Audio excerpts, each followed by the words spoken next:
what is your favorite line from any of the series?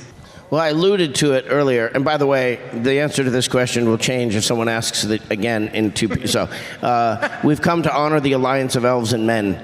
That line of Haldir's makes me cry every time I see it.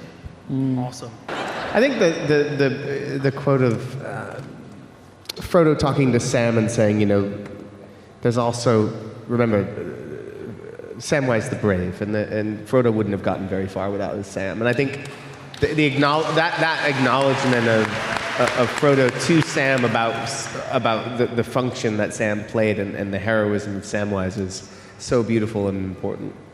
Everyone always asks me that question, but if you look at the beginning of that scene, Sam says, "Do you think we'll ever be put in songs or tales?"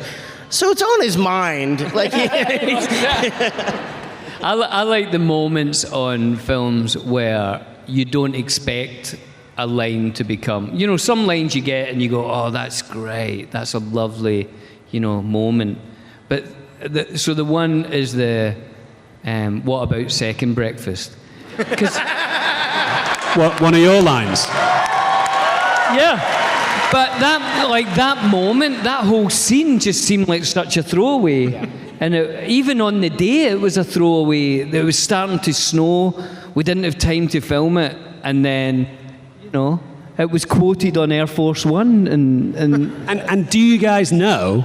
And I didn't know this until a few weeks ago. Philippa Boyens told me this. Second breakfast does not appear in the books. What? Yeah. It is not in the books. Not in the book. It is something that was written by Philippa Boyens and Fran Walsh. And it's a very hobbity thing. Or did we come up with it on the day? I think we came up with it on the day, yeah. You look at the reaction from our friends in the room here. Is it about the universality of eating? Like, why do we love potatoes so much? What?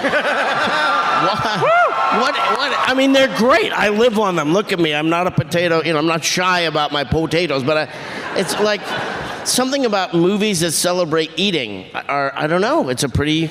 It connects us. Obviously, it's an iconic line, and like Billy said, there are certain lines that are going to pop, and I think we all kind of figured that this line was going to pop, but the way that Viggo delivers the line, "My friends, you bow to no one," as if he's slightly overwhelmed himself by what's happened, he's like, no, that's not what's going on here, that always gives me chills.